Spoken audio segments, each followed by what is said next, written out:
It's tutorial time again, and while today's letter is not one that you will letter very often, it's really fun to practice, and when it was requested, I knew I had the perfect word to match with it. So stick around to the end to hear the word that goes with this letter too.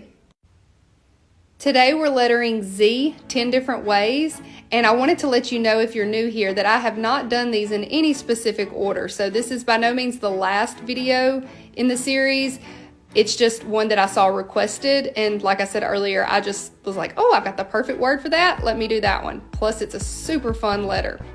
Now, if you've been around a while, you know exactly what I'm doing. I'm drawing out the bones of the letter first, and then coming in and doing what I call adding the body.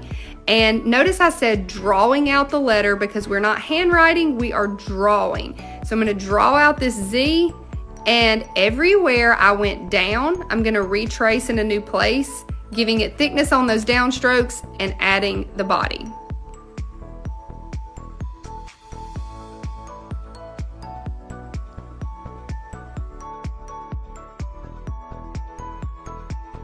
One of the main questions I've been asked on these tutorials is what pen and paper that I use, and this is a Tombow soft tip pen.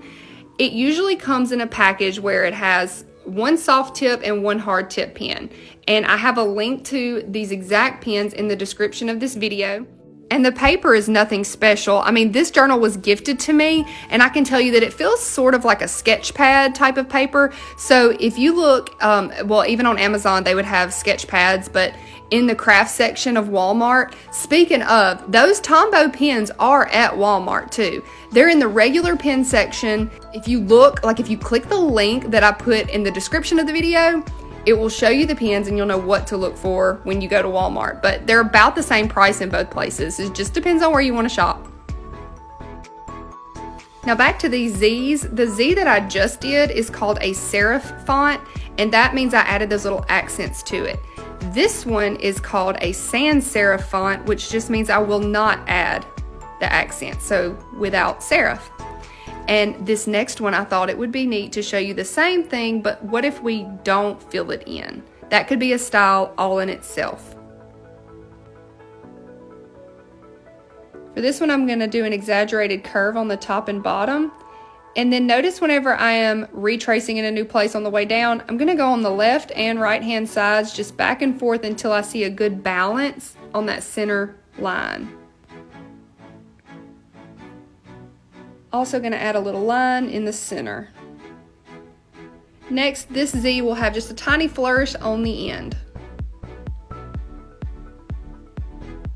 Have you guessed what the word is yet? Keep watching to see me letter a word starting with Z. Now, the word that came to mind for me was the word zealous. As a Christian, to be zealous for the Lord is to be energized and motivated to live for Him and to share Him with others. Now, why would we be so motivated? Well, in Titus chapter 2, we read, "For the grace of God has appeared, bringing salvation for all people, instructing us to deny godlessness and worldly lust, and to live in a sensible, righteous, and godly way in the present age, while we wait for the blessed hope, the appearing of the glory of our great God and Savior, Jesus Christ. He gave Himself for us to redeem us from all lawlessness and to cleanse for Himself a people for His own possession, zealous to do good works." So because we are so looking forward to the blessed hope of Jesus' return, we are zealous to continue to live for Him, to share Him with others, and to do good works. And so I want to encourage you today, as we wait for the blessed hope, to be zealous for God.